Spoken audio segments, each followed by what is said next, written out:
আপনারা দেখছেন master within বেঙ্গলির পরিবেশনায় অনুধ্যান, প্রতি শনিবার সন্ধে 7টা থেকে live Facebook channel master within Bengali এবং আরও অন্যান্য প্ল্যাটফর্ম ইউটিউব পডকাস্টে লাইভ এটা পরিবেশনা হয়। আপনারা আরও মানুষের কাছে এটা শেয়ার করে দিন এবং দেখতে থাকুন আজকের অনুধ্যানের পর্ব।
বন্দে পুরুষোত্তমম। নমস্কার, আপনারা দেখছেন মাস্টার উইদিন বেঙ্গলির পরিবেশনায়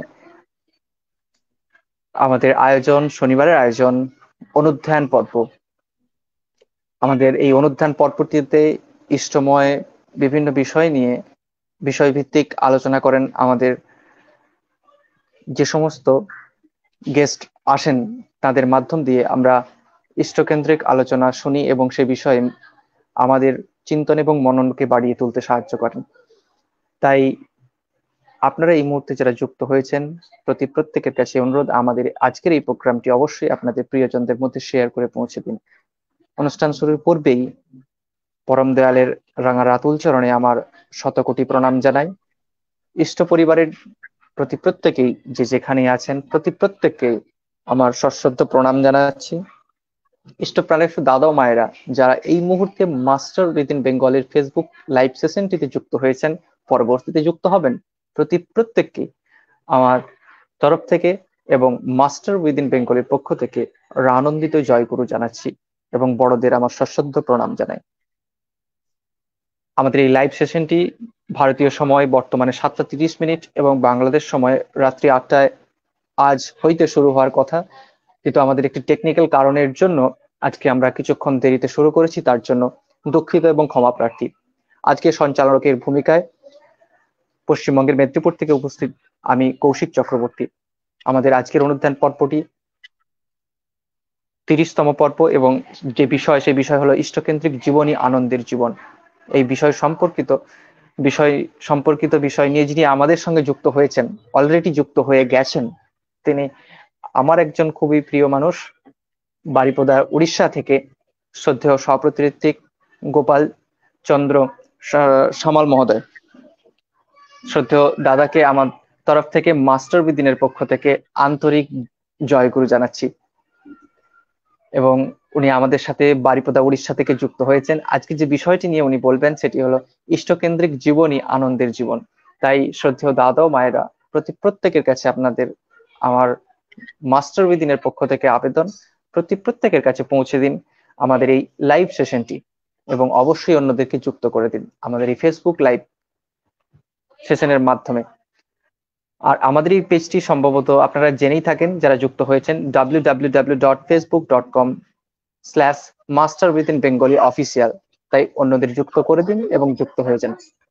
সত্যি দাদাকে অনুরোধ রাখবো আজকের এই বিষয় সম্পর্কে আপনার ইষ্টময় আলোচনা করবার জন্য, যে আজকে ইষ্টকেন্দ্রিক জীবনী, আনন্দের জীবনী বিষয় সম্পর্কে আপনার কাছ থেকে আমরা শোনার জন্য অনুরোধ করছি। জয় গুরু।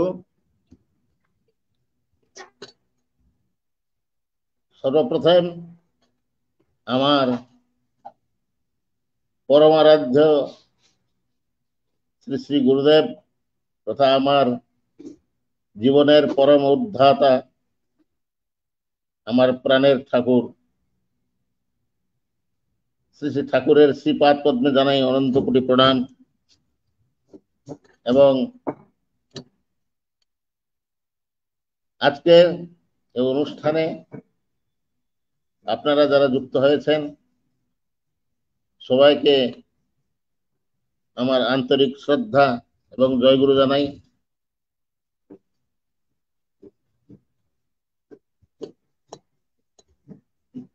যে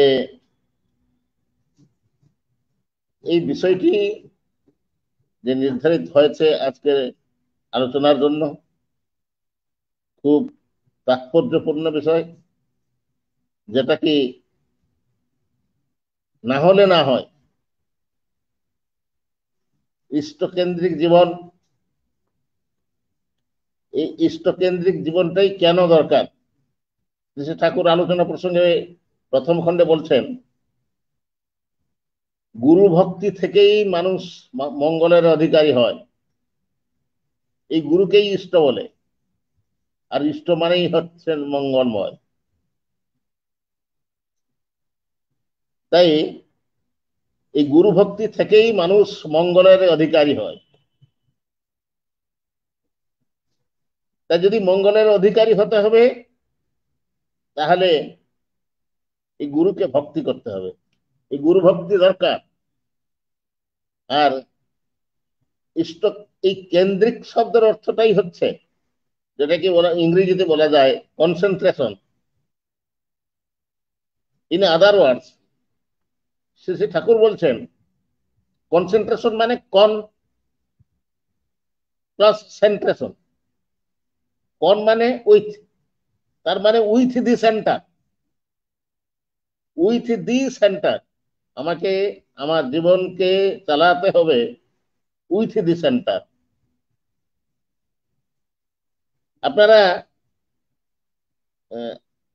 আমি তো উড়িষ্যার মানুষ, আমাদের এখানে যে লোকাল যে কথাগুলো আছে আমরা বলি কি পতুলি পোকা বা বেঙ্গলা যাকে বলা যায়।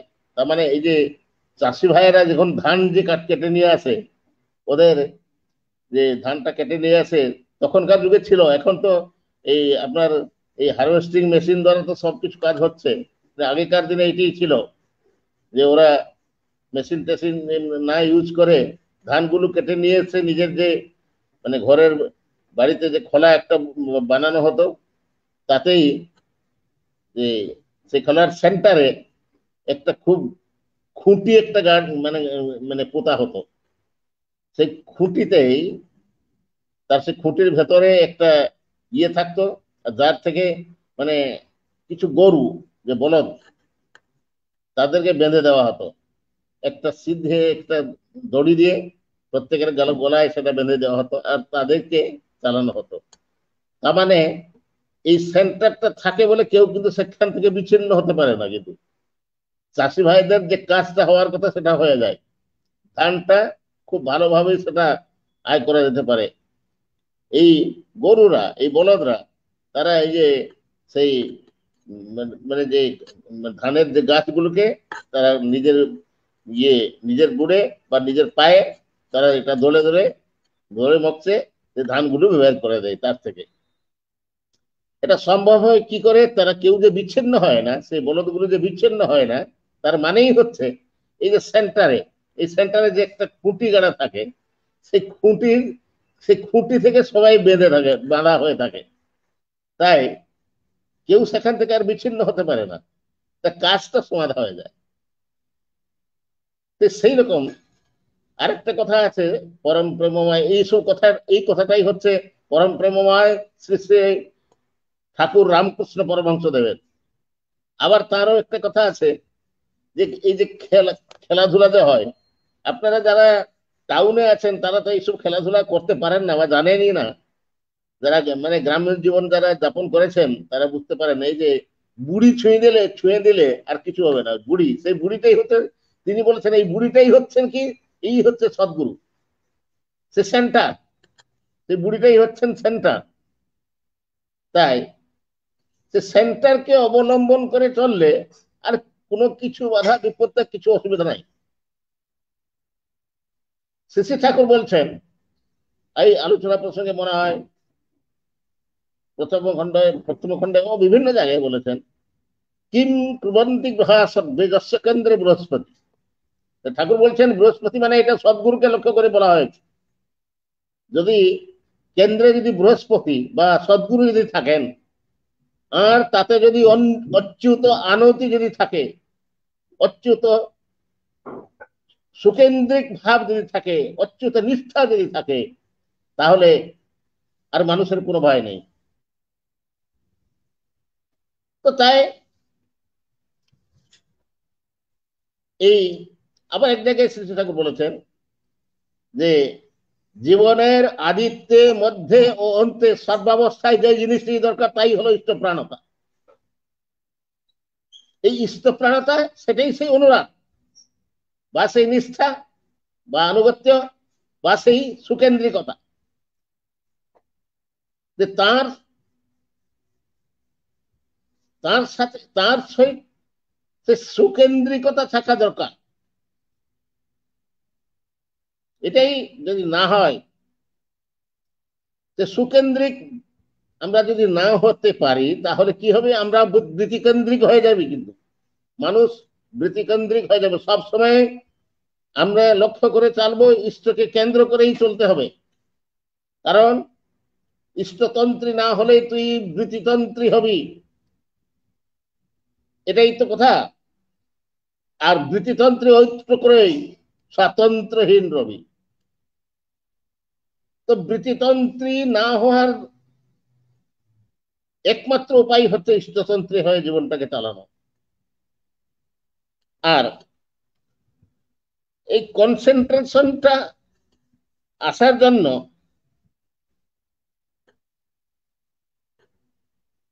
আমার কনসেন্ট্রেশনটা বা এই সুকেন্দ্রিকতা হওয়াটা মানেই হচ্ছে কি, এটা তো সুকেন্দ্রিক যে আমরা হব কি করে, কি করে সুকেন্দ্রিক হব?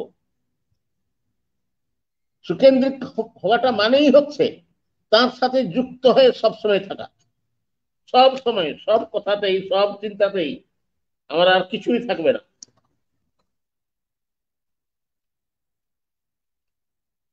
এই আমরা যখন সুকেন্দ্রিক হব, তখন আমাদের সমস্ত মানসিক ভাব, চিন্তা, চলন, ক্রিয়া, প্রতিক্রিয়া, আবেগ, এক কথায় দুনিয়ার সবকিছু এই ভালোবাসার কেন্দ্র দ্বারা সুসংবদ্ধ হয়ে ওঠে।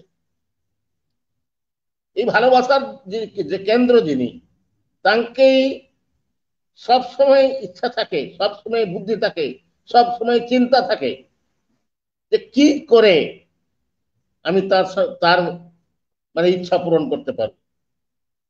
তার ইচ্ছাটাই হচ্ছে সবথেকে আসল ইচ্ছা, সেটাই হচ্ছে আসল কাজ। আমার আসল কাজটাই হচ্ছে সেটাই, কি করে কেমন ভাবে আমি সবসময় তার সঙ্গে নিবদ্ধ থাকতে পারবো।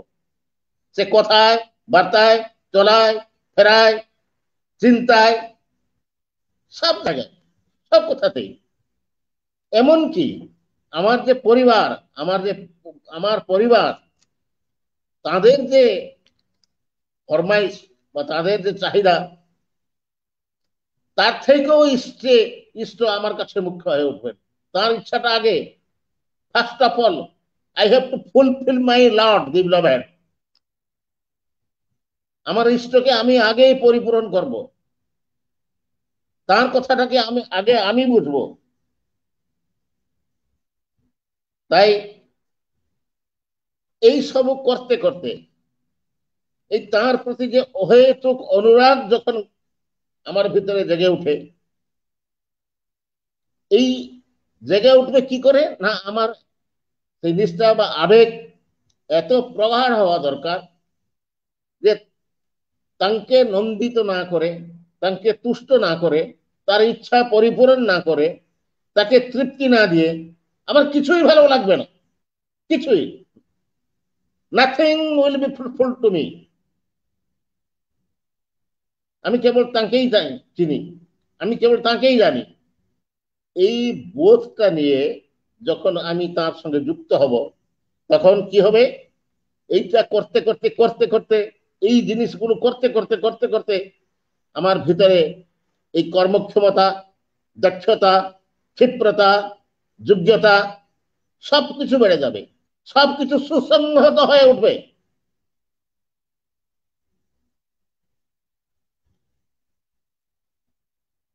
মানে সবটা কিছু মিলিয়ে একটা সুসংগত বোধ গজিয়ে উঠবে আমার ভিতরে।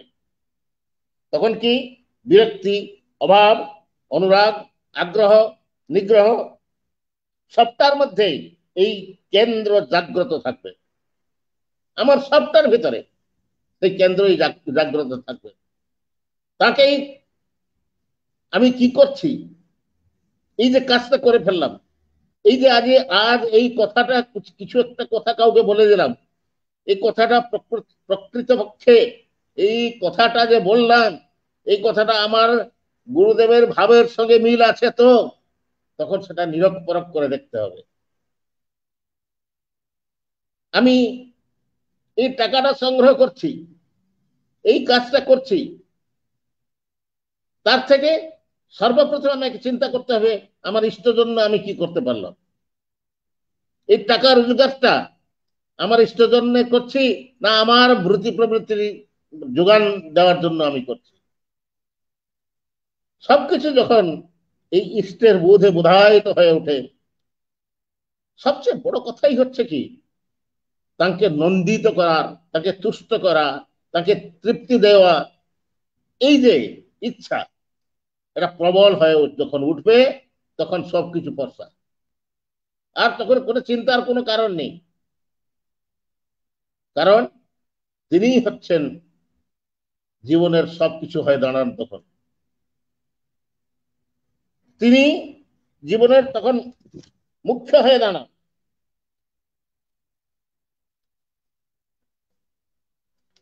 হ্যাঁ, এই এই কাজগুলো করতে করতে করতে করতে আমার ভিতরে যে অভিজ্ঞতা, different types of experience you will get. আমি অনেক কিছু অভিজ্ঞতা হাসিল করে ফেলবো। আর এই থেকেই আসে জ্ঞান।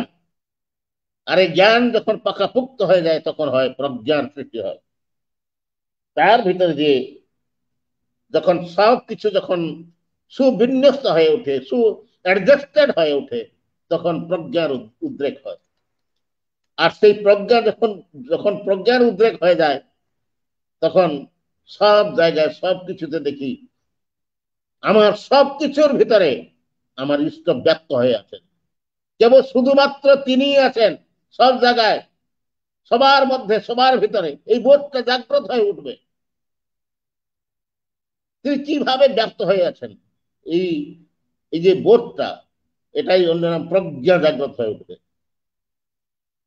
তাই তখন এই যে শ্রী শ্রী ঠাকুরের একটা যে বাণী আছে, এক মুহূর্তের বেকার কথা, চিন্তা, চলন, আলোচনা দূরিয়ে নিয়ে, সরিয়ে নিয়ে পিছে পিছে, দূর দৃষ্টির কি লাঞ্ছনা। এক মুহূর্তের এক মুহূর্তের বেকার কথা, চিন্তা, চলন, আলোচনা। এক মুহূর্তের জন্য কোনো বেকার কথা, কোনো বেকার চিন্তা, কোন চলন, কিছুই, সবকিছুর ভিতরে তিনি জাগ্রত যেমন থাকবেন। তাহলে এক মুহূর্তের জন্য কোনো কিছু আমি বেটালে যেমন আমার পা না পড়ে, সেই দিকে লক্ষ্য রেখে আমাকে ধীরে ধীরে ধীরে ধীরে এগোতে হবে। এটাই হচ্ছে আসল কথা, এটাই হচ্ছে মুখ্য কথা। তাই আমি আমার জীবনের যিনি নিয়ন্তা, জীবনের যিনি নিয়ন্ত্রক, আমার জীবনের যিনি সবকিছু, যাকে আমি চালক করে তৈরি করে নিব মনের মধ্যে, শুধু ভাবলে তো হবে না, করে দেখাতে হবে, করে দেখাতে হবে যে তিনি সবকিছু, সবকিছুর ভেতরে তিনি। এইটাই যখন হয়ে যাবে তখন শ্রী শ্রী ঠাকুরের ভাষায় ইষ্ট মানেই হচ্ছে যে তিনটে যে কথা, I myself, my ideal and my environment. এনভায়রনমেন্টকে বাদ দিয়ে, পরিবেশকে বাদ দিয়ে কিছু না, কিছু না। এই পরিবেশ, পরিবেশকে যা কিছু করে করতে করতে হলে, আর ইষ্টকে তুষ্ট করা মানে শ্রী ঠাকুর বলছেন যে ইষ্টকে তৃপ্ত করা মানে পরিবেশকে তৃপ্ত করা, তাদেরকে ইষ্টানুগ সেবা দেওয়া, তাদেরকে ধর্মদান করা। ধর্মদান মানে তাদেরকে যোগ্য, দক্ষ, পরিকর্মা করে তোলা, নিজের পায়ে তাদের দাঁড়ান, কি করে তারা নিজের পায়ে দাঁড়াবে তার ব্যবস্থা করে তোলা। এইটাই হচ্ছে বাস্তবভাবে পরিবেশের সেবা। আর পরিবেশ, পরিবেশ মানে শুধু কিছু টাকা কড়ি দিয়ে তাদের সেবা করে দিলাম, বা তারা যখন হসপিটালে পড়েছে তখন শুধু মানে তখন হসপিটালে গিয়ে কিছু ফলটো নিয়ে গেলাম বা কিছু আর কিছু দিয়ে এলাম, এটা কিন্তু সেবা। এটা যদিও সেবা, এটা কিন্তু বাহ্য সেবা, সে সেবাটা ঠিকভাবে হলো না। সে সেবাটাই হচ্ছে এই সেবা যে তাকে ধর্মদান করে দাও। ধর্মদান মানে হচ্ছে তাকে কর্ম করে দাও, তাকে জীবনে দান করে দাও, তার ভেতরে ইষ্টপ্রাণতা ঢুকিয়ে দাও। আর এই সব করার জন্য আমাকে ইষ্টকেন্দ্রিক হতে হবে। যদি ইষ্টকেন্দ্রিক ঠিকভাবে আমি না হতে পারি তাহলে মানুষের কিন্তু আকর্ষণ আমার উপরে পড়বে না। তো ঠাকুর বলছেন যাজন করতে গিয়ে শুধু ঠাকুরের কথা বলাটা তো যাজন না, তোমার চরিত্রের উদাহরণ দিয়ে, তোমার চরিত্রের পরাকাষ্ঠা দেখিয়ে তুমি যাজন করবে। আর তোমার তোমার উপরে তার আকর্ষণ বা শ্রদ্ধা সবার সবার চেয়ে আগে থাকা দরকার। যদি সে তোমাকে ভালোবাসে, তোমার প্রতি যদি সে আকর্ষিত হয়, তোমার প্রতি যদি তার হৃদয়ের ভাবটা যদি উঠলে উঠে, তাহলে ইনডাইরেক্টলি সেটাই তুমি আমার দিকে মুড়িয়ে দিতে পারবে। আর তোমার প্রতি যদি তার সে ভাবটা না জাগে তাহলে হবে না। আর আমার প্রতি সে ভাবটা জাগবে কি করে? না, আমার ভিতরে সে ইষ্ট প্রাণতা, ইষ্টের বোধ এত মাত্রায় মানে শক্ত থাকবে, আমার চরিত্রটা তদনুযায়ী গঠিত হয়ে যাবে। তাই ঠাকুর বলছেন কি, তোমার ইচ্ছার একটা খেই, তোমার রক্তের একটা কণিকা, আর তোমার একটাও কোষ সে যদি আমার ইচ্ছা পূরণের জন্য যদি মানে ইয়ে থাকে, যদি কি যদি নিষ্ক্রিয় থাকে বা সে যদি করতে না পারে, তাহলে কিন্তু তুমি ঠিক ঠিক ঠিক ঠিক কিন্তু তুমি আমাকে কিন্তু ইয়ে করতে পারলে না। তার মানে হোল হার্টেডলি সব কিছু নিয়ে, সব কিছু নিয়ে তার সঙ্গে যুক্ত হতে হবে, তার প্রতি আকর্ষিত হতে হবে। আমরা আমরা বা শ্রী শ্রী ঠাকুর, বিশেষ করে শ্রী শ্রী ঠাকুর আমাদের বিভিন্ন জায়গায় বিভিন্ন আলোচনায়, আলোচনা প্রসঙ্গের বিভিন্ন জায়গায় যা আমি পড়েছি, একমাত্র একই ভক্তের উদাহরণ দিয়েছেন, তিনি হলেন হনুমান। নিষ্ঠা মানে কি, আবেগ মানে কি, কনসেন্ট্রেশনটা কি, সেই তাকেই দেখলে সেটা বোঝা যায়। কনসেন্ট্রেশনের মাত্রাটা কি রকম তাকে না দেখলে এই হনুমানের চরিত্র। তো ঠাকুর বলছেন বরং প্রভু শ্রী রামচন্দ্র বরং একটুখানি নরম হবেন, কিন্তু হনুমান কিন্তু কোনো মতেই নরম হতে রাজি না। কিন্তু তার কারণই হচ্ছে যে মা সীতাকে উদ্ধার না করা পর্যন্ত তিনি ক্ষান্ত হবে না। কিন্তু এইটাই হচ্ছে আসল পরাকাষ্ঠা, এটাই হচ্ছে আসল সুকেন্দ্রিকতা। এত মাত্রা কেন্দ্রিক, কিছুই তিনি হনুমান কিছুই বুঝতো না।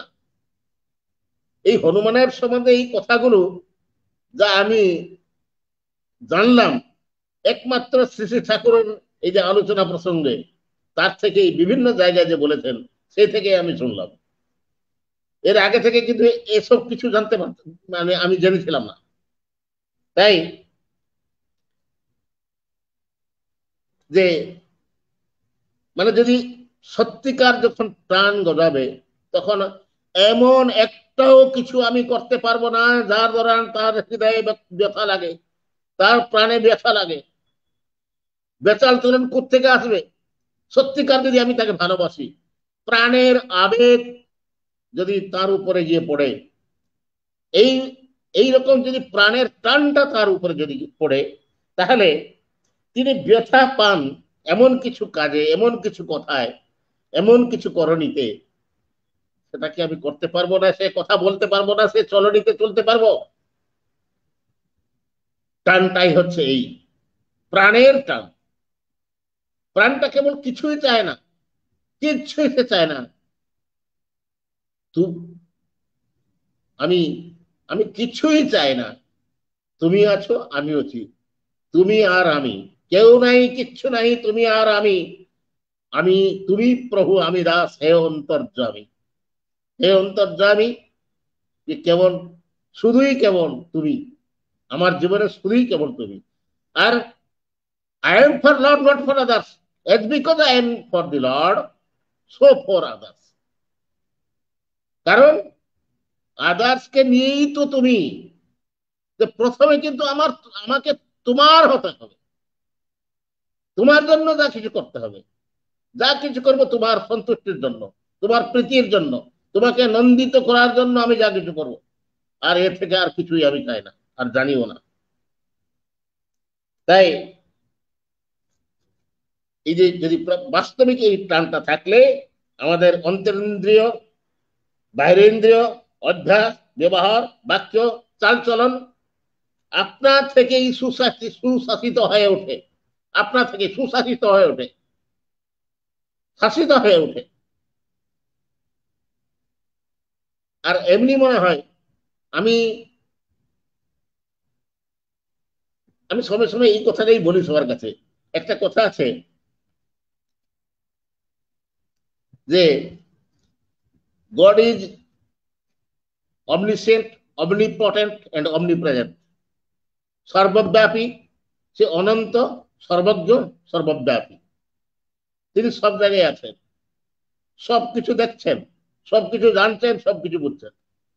আচ্ছা ধরুন, আমি এই বোধটা যদি আমার ভিতরে যদি সত্যিকার যদি গড়ায়, আর আমার এই প্রাণের টানটা যদি তার উপরে থাকে,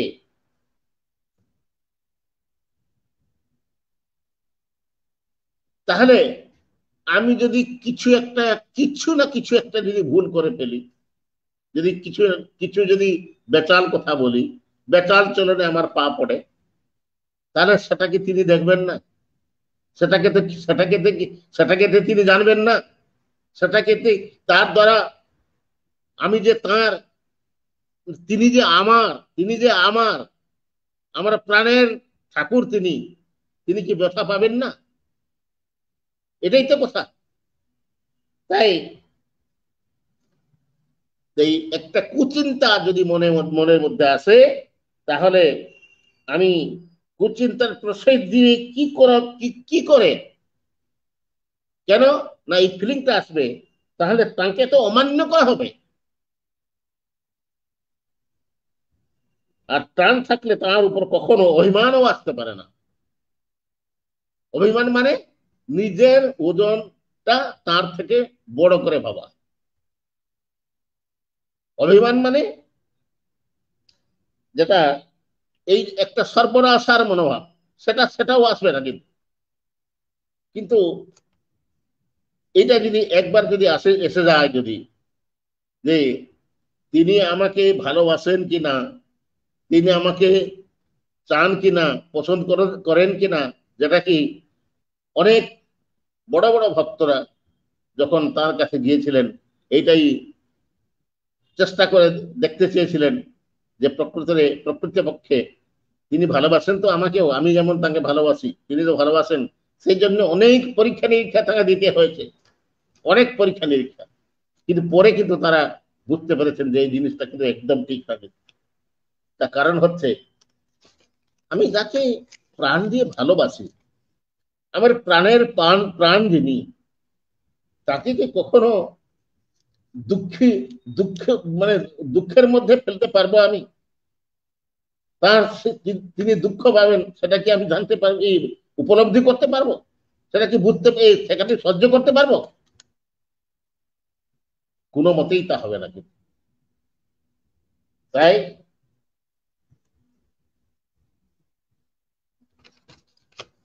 সব সময় এই বোধটা নিয়ে থাকা চাই যে তিনি আমার জীবনের সবকিছু। আর এইটা করতে গিয়ে এই যে পরের যে কথাটা আছে, ইষ্টকেন্দ্রিক জীবনই আনন্দের জীবন।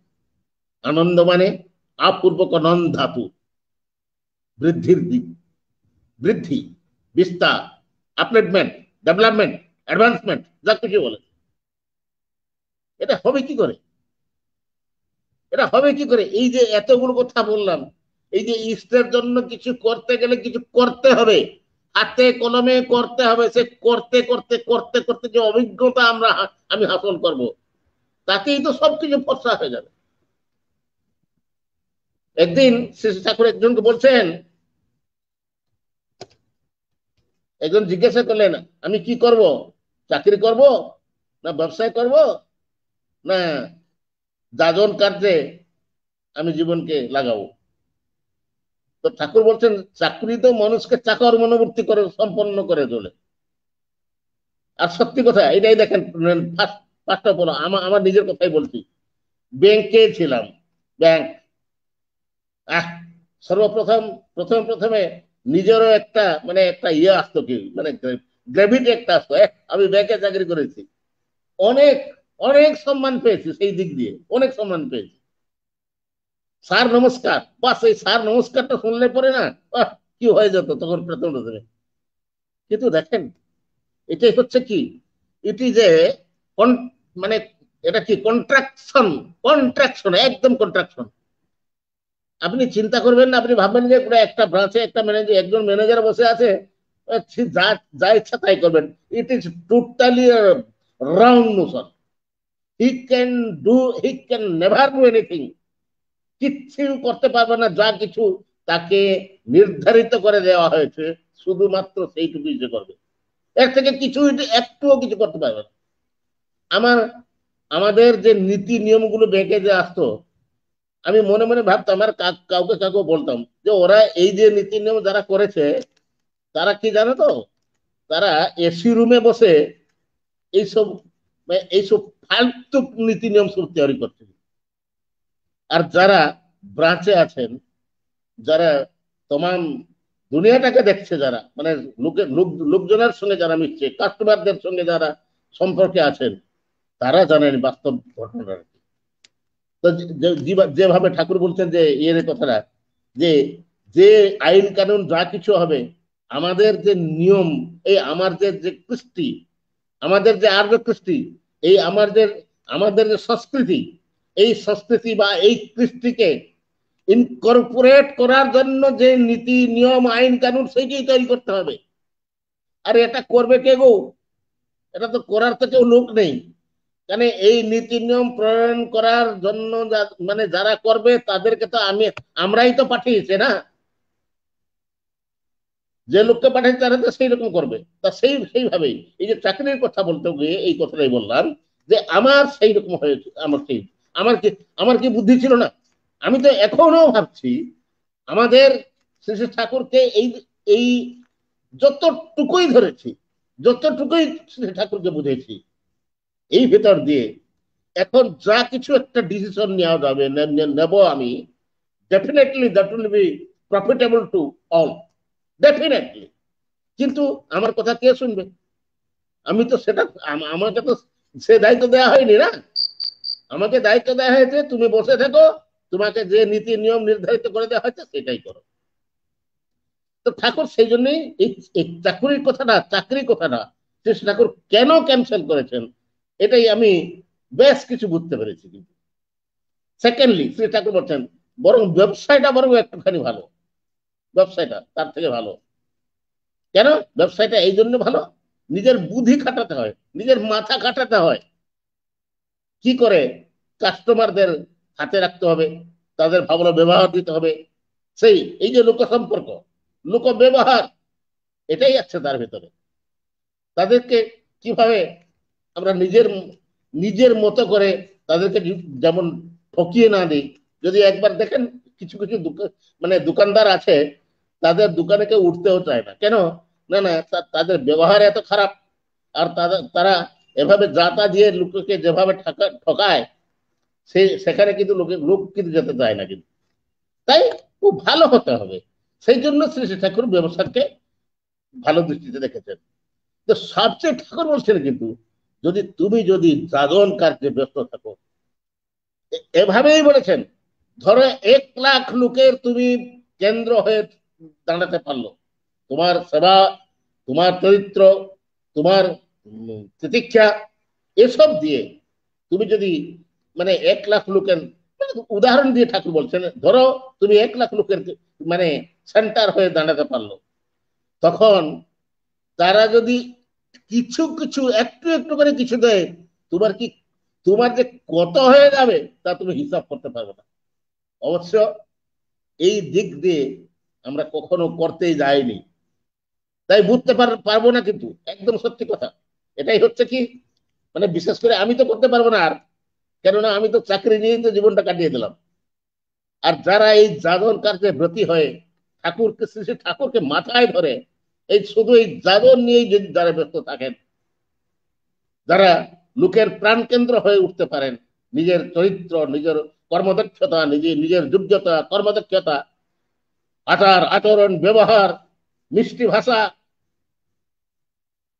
এইসব দিয়ে যারা নিজের চরিত্রের প্রকাশটা দ্বারা যদি মানুষের যদি প্রাণ কেন্দ্র হয়ে উঠতে পারে, তাহলে তারাও কোনো চিন্তা নেই। তো ঠাকুর বলছেন এই তাদের মধ্যে অর্ধেক লোকও যদি একটু একটু কিছু দেয়, তুমি ভাবতে পারছো তোমার কতটুকু দরকার, তার চেয়ে যে কত বেশি হয়ে যাবে, তুমি তো সবকিছু করতে পারবে। কিন্তু এই লোভ লোভ রেখে আমি যদি যাজন কাটতে করতে যাই, আমি যদি ঠিক মতন যদি যাজন করি, তাহলে আমার কিছু অসুবিধা হবে না, এই ভাব নিয়ে কিন্তু করা চলবে না। কিন্তু ঠাকুর বলছেন এই ভাব নিয়ে করা চলবে না। এটাই তো সেই এই বোধ বা এই ভাবটাই আমার অগ্রগতির দিকে একটা পর্দা টেনে দেবে। তা সেটাই কিন্তু ঠিক না। সেই জন্য আমাদের এই যে উন্নতি, আমাদের যে অ্যাডভান্সমেন্ট বা প্রোগ্রেস বা আপলিফমেন্ট, বা আমার যে বৃদ্ধি, আমার যে আনন্দ, যেটাকে বলা যায় আনন্দের জীবন, সে আনন্দের জীবনটা হচ্ছে, এইটাই হচ্ছে সেই আনন্দের জীবন। কি না, আমি যদি লোকের হয়, যদি লোকের যদি প্রাণকেন্দ্র যদি বনে যায়, আর লোকের প্রাণকেন্দ্র বলবো কি, এই বলতে মানে বলবার আগে আমাকে নিজেকে কিন্তু আমি ইষ্টকে আমার কিন্তু প্রাণ কেন্দ্র করে নিতে। সেই জন্য আজকাল এই বিষয়টা মনে হচ্ছে এটাই যে ইষ্টকেন্দ্রিক জীবনই আনন্দের জীবন। নাহলে ইষ্টকেন্দ্রিক জীবন না হলে আনন্দের জীবনের কোনো মানেই হয় না। আসবে কোথেকে সেই আনন্দটা? সে আনন্দটা আসবে কোথেকে? সে আনন্দ পেতে হলেই আমাকে সম্পূর্ণভাবে আত্মসমর্পণ করে, মানে আমার গুরুদেব, আমার প্রিয় পরম যিনি, আমার ইষ্ট যিনি, তার প্রাণে, এই তার পায়ে আমার সবকিছু সমর্পণ করে দিতে হবে। আমার নিজের ইচ্ছা, নিজের বুদ্ধি কিছুই খাটানো লাগবে না তখন। কিন্তু তার কথা পূরণ করতে গিয়ে, তাকে নন্দিত করতে গিয়ে, তাকে তৃপ্তি দিতে গিয়ে আমার কিছুই করতে হবে। তার যা ইচ্ছা, তিনি যা চান সেটাই করে চলতে হবে। তাই ঠাকুর বলছেন, এই যে আলোচনা প্রসঙ্গে 13 খণ্ডে সে কথাটা নেই কি, যে কি মানে কেমন ভাবে তোমাদের উন্নতি হবে, তোমার উন্নতিটা কি, তোমার আনন্দটা কি, তোমার সুখটা কি, তোমরা না বুঝলেও এই বেকব বামুনই ভালোভাবে জানে। এই বোধটা আগে আমাদের মধ্যে আসতে হবে। এই যে ঠাকুর এই যে কথাটা বললেন, তোমাদের সুখ কোথায়, তোমাদের আনন্দ কোথায়, তোমাদের স্বাচ্ছন্দ্যতা কি, তোমরা না জানলেও না বুঝলেও এই বেকুব বামুনই তা ভালোভাবেই জানে। তাই বেকুবের মতো তার কথা মেনে চলাটাই হচ্ছে বুদ্ধিমানের কাজ। তাই তার কথা বেকুবের মতো মেনে চলতে হবে। বেকুব আমি কিছু জানি না, আমি কিছু বুঝি না। এক একজনকে দেখেন না, জেনারেলি লোকেরা বলে থাকে এটা বুদ্ধ না বেকুব না কি, সে যা বলছে সে সেটাই করছে। এটা ঠাকুরের কথাও না, এমনি জেনারেলি সংসারের মধ্যে কোথায় কোথায় এটা দেখা যাচ্ছে। কিন্তু সে যার কথাটাই সে বেকুবের মতো করে চালে, বুদ্ধুর মতো যে করে চালে, যদি সেই কেন্দ্রটাই যদি গুরু হন, যদি ইষ্ট হন, তাহলে আর চিন্তার কোনো কারণ নাই। তা ঠাকুর সেই কথাই বলেছেন যে তোমরা না জানলেও তোমাদের সুখ কোথায়, তোমাদের স্বাচ্ছন্দ্য কোথায়, তোমাদের আনন্দ কোথায়, এই মুখ্য মূর্খ বামুন, এই শিবচন্দ্র চক্রবর্তীর ছেলে মুখ্য বামুনটা ভালোভাবেই জানে। তা তার কথা বেকুবের মতো মেনে চলাটাই হচ্ছে বুদ্ধিমানের কাজ, মানতে হবে। শ্রী শ্রী ঠাকুর, আমাদের প্রাণের ঠাকুর, তিনি যে কি ছিলেন আমি তো দেখি নাই, আমি মানে শুনি। যিনি শ্রী শ্রী ঠাকুরকে দেখেছেন, তাদের সঙ্গ করেছি, বিশেষ করে যে আমাদের মানে আমাদের যে দাদারা আছেন এখন, আমাদের পরম শ্রদ্ধেয় পূজ্যপাঠ শ্রীযুক্ত বিদ্যুৎ দা, আমার একান্ত আপনার অতীব অতীব আপনার মানুষ বলে ভাবি ওনাকে, পূজ্যপাঠ ডক্টর বুদ্ধদেব দা এবং পূজ্যপাঠ শ্রীযুক্ত বিনায়ক দা, এদেরকে তো এরা তো শ্রী ঠাকুরকে দেখেছেন। বিশেষ করে পূজ্যপাঠ দাদা আর পূজ্যপাঠ ডক্টর বুদ্ধদেব দা, ওরা তো রিয়েলাইজও করেছেন, তাকে নিয়ে অনেক স্মৃতি অনুভূতি ওদের মধ্যে আছে। তাই তাদের সঙ্গ করতে খুব ভালো লাগে, আমাকে সঙ্গ করিও। অনেক উৎসাহ প্রেরণা দাদা আমাকে দিয়েছেন এবং দিয়ে চলেনও। তাই কতদূর যে কি করতে পারবো তাই মানে আমি জানি না। ধীরে ধীরে ধীরে ধীরে জীবনটা তো এগিয়ে চলছে মানে ইয়ের দিকে। তো দেখা যাক, পরম পরম প্রেমময়কে তবুও আমি প্রার্থনা করি সবসময়, হে প্রভু, আমি তোমাকেই নিয়ে যেমন ভাবে অধিক অধিক পরিমাণের ব্যক্ত হতে পারি, সেই চেষ্টা থেকে আমি যাতে নিবৃত না হই, এই বোধটাই আমার ভেতরে আরো শক্ত হয়ে উঠুক। আর আপনাদের সবাইকে আমি এই অনুরোধও জানাবো, আপনারা সবাই ইষ্টকেন্দ্রিক হয়ে উঠুন, জীবনের আর সবকিছু ফর্সা হয়ে যাবে। জয় গুরু। শ্রদ্ধেয় দাদাকে মাস্টার বিদিনের পক্ষ থেকে আমার আন্তরিক জয়গুরু জানাচ্ছি। খুব সুন্দর মনোমুগ্ধকর একটি আলোচনা আপনার কাছ থেকে আমরা পেলাম। সত্যিই আমাকে ব্যক্তিগতভাবে খুব আনন্দ দিয়েছে যে শ্রী ঠাকুরকে বিনা বাক্য ব্যয়ে তার প্রত্যেকটি মানে কথা আচরণের মধ্যে পালন করাই যে জীবনের মুখ্য উদ্দেশ্য হওয়া উচিত, সে বিষয়ে আপনি কত সুন্দরভাবে এবং খুব সুন্দরভাবে বিষয়গুলি আমাদেরকে জানিয়ে দিলেন। এবং যারা এই মুহূর্তে আমাদের মাস্টার উইদিন বেঙ্গলির ফেসবুক লাইভ সেশনটিতে আছেন, তারা প্রত্যেকেই আশা করি আনন্দ পেয়েছেন এবং আনন্দিত হয়েছেন। পরবর্তীতে যারা এই সেশনটি দেখবেন বা এই সময় যারা মিস করে গেছেন, তাদের কাছে জানিয়ে রাখি, মাস্টার উইদিনের এই লাইভ সেশনটি আপনারা রেকর্ডেড ভার্সন দেখতে পারেন মাস্টার উইদিন বেঙ্গলি ইউটিউব চ্যানেলটিতে। মাস্টার উইদিন বেঙ্গলি ইউটিউব চ্যানেলটিতে আমাদের এই রেকর্ডেড সেশনটি পরবর্তীকালে পাওয়া যায়। এছাড়াও মাস্টার উইদিন বেঙ্গলি থেকে যা আমাদের বুধবারের আয়োজন, প্রিয় পরমের স্মৃতি সৌরভে নামক যে স্মৃতি কথা ভক্তদের, সেই ভক্তদের স্মৃতি কথা আমরা অগ্রিম মাস্টার উইদিন বেঙ্গলি ইউটিউব চ্যানেলটিতে একটি করে এপিসোড দিয়ে থাকি প্রত্যেক বুধবার। তাই আপনারা সেই ইউটিউব চ্যানেলটি সাবস্ক্রাইব করে রাখবেন এবং অবশ্যই আপনাদের মতামত আমাদের ইউটিউব চ্যানেলটিতেও আপনাদের যে সমস্ত বিষয় অভিজ্ঞতা এবং যা আপনাদের যে জানার মতামত, সেগুলি আমাদেরকে কমেন্ট সেকশনের মাধ্যমে পৌঁছে দেবেন।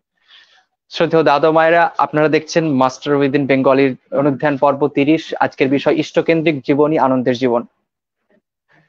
উড়িষ্যার বারিপদা থেকে শ্রদ্ধেয় সভাপতি ঋত্বিক মহোদয়, গোপালচন্দ্র সামাল দাদা আমাদের সাথে যুক্ত আছেন। খুব সুন্দরভাবে তিনি আমাদের বলেছেন, যারা এই মুহূর্তে যুক্ত আছেন, আপনাদের যে জিজ্ঞাসা, আপনাদের আজকের যে বিষয়ের মতামত, অবশ্যই আপনারা কমেন্ট সেকশনে মাস্টার উইদিন বেঙ্গলির ফেসবুক কমেন্ট সেকশনে আমাদের মাধ্যমে পৌঁছে দিন এবং কমেন্ট সেকশনের মাধ্যমে পৌঁছে দিন আমাদের কাছে। আমরা চাইবো শ্রদ্ধেয় দাদার কাছে সেই বিষয়গুলি সম্পর্কিত ইষ্টকেন্দ্রিক আরো ভাবময় আলোচনা শুনবার জন্য। তাই আজকের যে বিষয়, সেই বিষয় সম্পর্কে আমরা আহ দাদাজি খুব সুন্দরভাবেই বললেন। আমি তবু আমার যে বিষয় সম্পর্কিত কিছু জিজ্ঞাসা যদি দাদা অনুমতি করেন, তাহলে আমার কিছু যে আজকের বিষয় সম্পর্কিত পড়ছিলাম সেগুলো একটু জানতে চাই সত্যি দাদার কাছে। হ্যাঁ, ঠিক আছে, ঠিক আছে। দাদা, আনন্দের জীবন সম্পর্কিত বিষয়টি আপনি বললেনই, এই বিষয়টিতেই আমি আপনার কাছ থেকে আরো একটু জানতে চাই, কারণ আমি চাইছিলাম যে এই বিষয়টা সম্পর্কে আপনি আরো একটু কিছু আমাদেরকে জানাবেন বা বলবেন।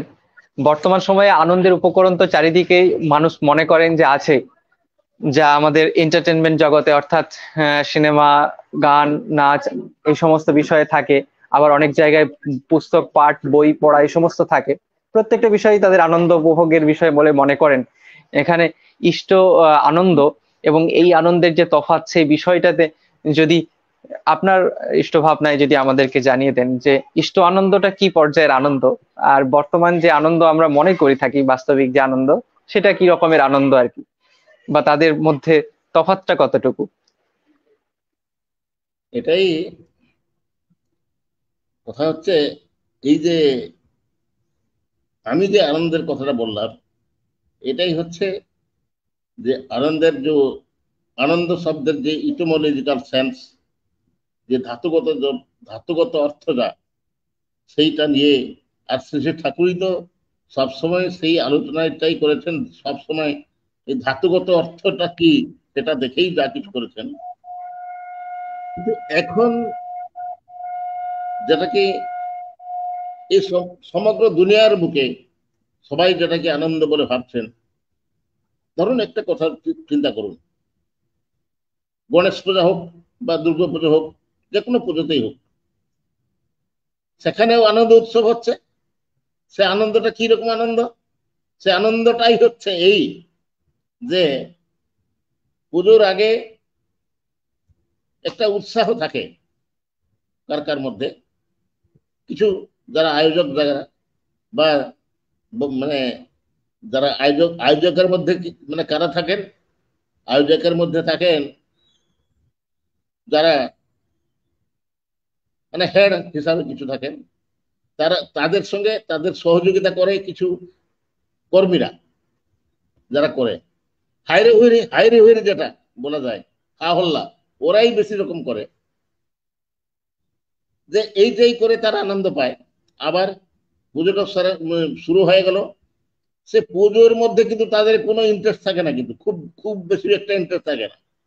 তাদের ইন্টারেস্টটাই হচ্ছে কি, আয়োজন একটা হবে, মাইক বাজবে, গান গান টান খুব জোরসোর হবে, মানে খুব বড় প্যান্ডেল একটা হবে, মূর্তিটা কি করে সাজানো হবে, মানে ডেকোরেশন কি করে ভালোভাবে হবে, তারপরে যেভাবে তো পুজো চলার কথা চলবেই। এবং সেটা সরে যাওয়ার পর এই যে মূর্তি বিসর্জন দিতে যাবে, সেই মূর্তি বিসর্জন দিতে গিয়ে যেভাবে ওই নাচানাচি, হ হল্লা ইত্যাদি যা কিছু, এটাই তো তারা আনন্দ বলে ভাবে। কিন্তু একবার চিন্তা করুন, আর সেই হো হল্লা করতে গিয়ে গিয়ে কোথাও কোথাও এটাও দেখেছি, আমি উপলব্ধিও করেছি, তাদের কাছেও দাঁড়াতে পারবে না, তারা তাদের মুখ থেকে যে মানে সুগন্ধ যেগুলো বেরিয়ে আসে, সেটা শুনতেও পারা যায় না। তো এইসব নিয়ে তারা এইটাকেই তারা ভাবছে তারা যে আনন্দ উপভোগ করছে, এটাই এক একটার উপর আনন্দ। কিন্তু সে আনন্দ, আমি আমি তো আমার যখন 16+ বয়স, আমার বয়সটা যখন এজটা যখন 16+, আমি 17 ইয়ার্সে আমি শ্রী শ্রী ঠাকুরের সৎনামে দীক্ষা নিয়েছি। যে তখনকার দিনে পর্যন্ত আমিও এইরকম এইভাবেই আমি কিছু নাচানাচি, চেঁচাচেঁচি বেশ কিছু করেছি, কিন্তু যে কিছু যে করিনি তা না, কিন্তু এসব কাজ আমিও করেছি কিন্তু। এবং এইসব করে, যদিও সে খুব একটা কু অভ্যাস আমার ছিল না, কিছুই একটা কু অভ্যাস ছিল না, যারা আমি দেখেছি কিন্তু তখনকার দিনে, কিন্তু সে তো অনেক দিন তোলের মানে অনেক দিন আগের কথা, নিয়ার অ্যাবাউট 50 ইয়ার্স ব্যাক। তখনকার দিনে কিন্তু আজকের দিনে যা হচ্ছে, তখনকার দিনে কিন্তু এরকম হতো না, কিন্তু আর একটু কম ছিল, কিন্তু ছিল, সেভাবেই ছিল। খুব কম লোক তাদের মধ্যে ছিল যারা এইভাবে ইয়ে করছিল। কিন্তু আমি সেসব কিছু না করেও আমি যা ফিল করি, আমার তো সে স্মৃতির মধ্যে সবকিছু আছে। যে বসে থাকলে তারপরে সেটা করে সে মানে হাত হাত পা এসব কি একদম অসাড় হয়ে যায়, একদম পুরো একটা ক্লান্তি এসে যায়। আর সে ক্লান্তির পরে বাস ভুলে যায় সবকিছু। তো শুয়ে শুয়ে পড়লাম, তারপরে ভুলে গেলাম। কিন্তু তাতে কি কি কি প্রকার আনন্দ বুঝতে পারলাম না, কিন্তু সেই যাচ্ছে যে হা হল্লা এইসব এইসব নিয়েই মধ্যে থাকলাম।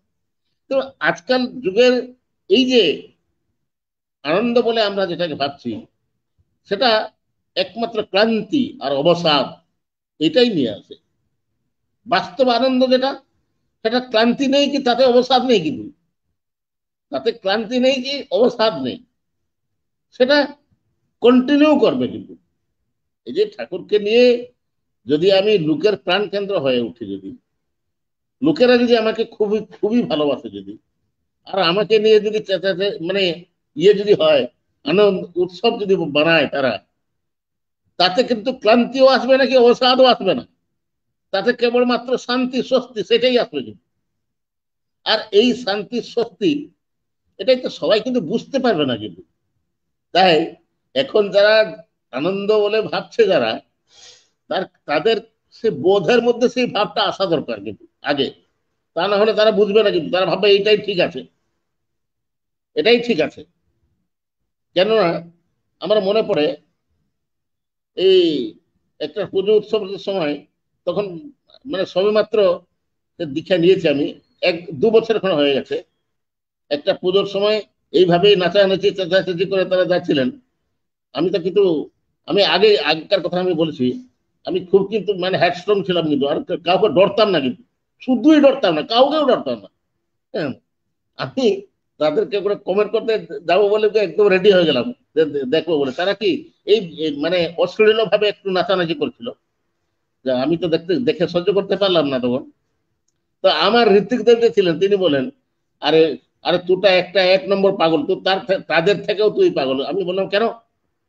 না, ওরা ওইটাকে তাদের জীবন বলে ভাবছে, তাদের আনন্দ বলে ভাবছে।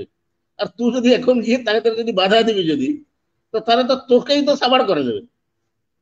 তুই কি করতে পারবি একাটিয়া? একুটিয়া তুই কি করতে পারবি? তুই তো একা না। সেটাই আমি বুঝতে পারলাম, অবশ্যই রিয়েলাইজ করলাম, সেটাই ঠিকই। কেননা আমি ভাবলাম, তখন আমি ফিরে গেলাম আর 2-3 বছর পিছিয়ে চলে গেলাম, যেটা আমি নিজেই করছিলাম। সেটাই তো তখন তো সেটাই কিন্তু আমি আনন্দ আনন্দ বলে ভাবছিলাম। আমি কি রাজনীতিও কম করিনি কিন্তু, এই রাজনীতির নেতাদের সঙ্গে ঘোরাঘুরি করে। আর তখনকার দিন থেকে আমি ভাষণ দিই কিন্তু ওই রাজনীতির নেতাদের সঙ্গে ঘুরে। তো সেই সব করে তখন তখনকার দিনে সেগুলি আনন্দ ছিল। সে আনন্দ কিন্তু এটাই হচ্ছে, এটাই যা বললাম আমি, সেটাও তো আমার স্মৃতির মধ্যে তো আছে সেসব, যে সেটাই হচ্ছে তখনকার দিনের মতো আনন্দ। কিন্তু সে আনন্দটা আমি যা বললাম এই আনন্দটা আলাদা, সে আনন্দটা আলাদা। আর সেটাকে নিয়ে যারা আছে, তাদের মনের মধ্যে সেই ভাবটাকে দৃঢ়ীভূত আগে করতে হবে যে মানে হোয়াট ইজ অ্যাকচুয়াল আনন্দ, অ্যাকচুয়ালি আনন্দটা কি, এটাই তাদের মধ্যে আগে ঢুকিয়ে দিতে হবে। তাদের বোধটাকে আগে রেকটিফাই করতে হবে, তাদের বুথটাকে আগে চেঞ্জ করতে হবে। সেটা না হওয়া পর্যন্ত তারা বুঝতে পারবে না, বুঝতে চাইবেও না যে এতে আনন্দ নেই। কি এটাই হচ্ছে কথা, এটা যা বুঝি আমি। অসম্ভব সুন্দর একটি বিষয় সম্পর্কিত একটা ধারণা ক্লিয়ার হলো আমার। আশা করি মাস্টার উইদিনের প্ল্যাটফর্মটিতে যারা যুক্ত হয়ে আছেন তারা প্রত্যেকেই এই বিষয় সম্পর্কে আপনাদের অনুভূতিগুলি প্রত্যেকেই এখান থেকে সংগ্রহ করেছেন কিছু না কিছু, সেই আশা রাখছি। আমরা একেবারে এই সেশনটি শেষের মুখে পৌঁছে গিয়েছি। শ্রদ্ধেয় দাদার কাছ থেকে খুব একটি মনোমুগ্ধকর আলোচনা আমরা শুনছি, তাই সময়ের একটা বাধ্যবাধকতা থাকলেও চায় না মন, বারবার মনে হয় যে চলুক। তো এই মুহূর্তে আবার মনে করিয়ে দেয় যে আমাদের সময় প্রায় শেষের মুখে। শ্রদ্ধেয় দাদা মায়েরা, আপনারা শুনছিলেন মাস্টার উইদিনের বেঙ্গলির পক্ষ থেকে অনুধ্যান পর্ব 30। আজকের এই বিষয় সম্পর্কে শ্রদ্ধেয় দাদা আমাদেরকে খুব সুন্দরভাবে বুঝিয়ে দিয়েছিলেন এই বিষয়টি নিয়ে ইষ্টকেন্দ্রিক ভাবনায়। শ্রদ্ধেয় দাদার কাছে আমরা আজকের বিষয় সম্পর্কে একেবারে স্টেটমেন্ট এক কথায় চাই যে আজকের বিষয় সম্পর্কিত আপনার যদি আর কিছু যুক্ত করার থাকে বা আর কিছু বলার থাকে, আমরা একেবারে অনুষ্ঠানের শেষ মুহূর্তে পৌঁছে গিয়েছি। যুক্ত তো অনেক কিছু আছে, যা শ্রী ঠাকুর যা বলেছেন সুকেন্দ্রিকতার সম্বন্ধে, সুকেন্দ্রিকতার দিক দিয়ে, তার থেকে আমার যা মনে হয় মানে পয়েন্ট 0.0000001% আমি বলতে পারলাম, বলিনি কিন্তু আরো অনেক কিছু আছে বলার। মানে শ্রী ঠাকুরের বিভিন্ন গ্রন্থে যে যে ইষ্টকেন্দ্রিকতা নিয়ে যা যা কিছু বলেছেন, তার থেকে কি বা বলতে পারলাম আমি। তবে এইটুকুই বলতে পারি, দুটো শ্রী শ্রী ঠাকুরের দুটো ছড়াবাণী দিয়ে আমি আজকের কথাটাই শেষ করছি। যে যে ঠাকুর বলেছেন যে গুরুই যে তোর মন্ত্রদাতা, জীবন পালি নেতা তোর, তাঁরই মতে চলিসরে রাখিস বান্ধা ভক্তিডোর। তো আরেকটা কথা আছে যেটা কি শ্রী ঠাকুর বলছেন, বিশেষ করে ইষ্ট নিষ্ঠার দড়ি ধরে, ইষ্ট নিষ্ঠার দড়ি ধরে ডুব দিয়ে চল অতল জলে, অমল মানে অমূল্য রত্ন সংগ্রহ কর, সস্তা দুলুক শক্তি দলে। সুন্দর একটা কথা। ইষ্ট নিষ্ঠার দড়িটা ধরে ডুব দিয়ে চল অতল জলে। এই সংসার রূপক, এই সমাজ রূপক, এই যে অতল জল, এই যে এটাকে ভবসাগর বলে, হওয়ার সাগর, ভবসাগর, হওয়ার সাগর। এই সাগরের ভিতরে অনেক কিছু, এত রত্ন, এত কিছু আছে, তার কথাই নেই। কিন্তু শ্রী ঠাকুর যেমন বলেছেন, এই মানে সাগরটা দেখতে গিয়ে খুব খুশি লাগে, দূর থেকেও দেখতে ভালো লাগে, কেউ কেউ জলেও নামে, এক দুটা ঢেউও ভাঙে, কিন্তু তারা কিন্তু সাগরের ভেতরে যে কি আছে কি নেই তার কিন্তু ধার ধারতে চায় না। কিন্তু যে সে ধার যে ধারতে চায়, সে কিন্তু জানে এই সমুদ্রকে কেন রত্নকর বলা যায়। তো সেই জন্য সেইটাই এর ভেতরে অনেক কিছু আছে। কিন্তু তো ঠাকুর সেই কথাই বলছেন, এই দুনিয়ার বুকেও অনেক কিছু ভালো আছে। সেটাই ঠাকুর বলছেন যে ইষ্ট নিষ্ঠার দড়ি ধরে, ইষ্ট নিষ্ঠার উপর দড়িটা ধরেই তোমাকে সেই জলে কিন্তু, অতল জলে কিন্তু নামতে হবে কিন্তু। আর অমল রত্ন সংগ্রহ কর, তোমার সত্তা দুলুক সত্যি দুলে, সত্তাটা সত্যিরে দুলে উঠু, দুলকে উঠু। জয় গুরু, বন্দে পুরুষোত্তম। অপূর্ব কথাগুলি দাদার কাছ থেকে পেলাম শেষ মুহূর্তে। পরম প্রেমময়ের কথাগুলি উনি সুন্দরভাবে আমাদেরকে ধরিয়ে দিলেন। পরম দয়ালের রাতুল চরণে আপনার সুস্থ স্বাস্থ্য সময় জীবন কামনা করি। আর আরো আবেদন রাখি, আরো এইরকম মনোমুগ্ধকর আলোচনা আপনার কাছে যেন শুনতে পাই, আরো সেশনে আপনাকে আসবার জন্য এই প্ল্যাটফর্মটিতে অনুরোধ রাখছি, মাস্টার উদ্দিনের পক্ষ থেকে, আমার পক্ষ থেকে। ইষ্টপ্রাণের দাদা মায়েরা প্রতি প্রত্যেকে আমার আন্তরিক জয়গুরু জানাচ্ছি এবং প্রতি প্রত্যেকের সুস্থ স্বাস্থ্যময় জীবন কামনা করি। এবং প্রত্যেকের কাছে সেই পরম দয়ালের যে আবেদন, আমরা যেন তার মধ্য দিয়ে তাকে নিয়ে জীবনে চলতে পারি, সেই বিষয়ে আবেদন রেখে আপনাদের প্রতি প্রত্যেককে আবার আন্তরিক জয়গুরু জানিয়ে আজকের এই অনুষ্ঠানটি এখানে শেষ করছি। বন্দে পুরুষোত্তম। জয় গুরু, বন্দে পুরুষোত্তম।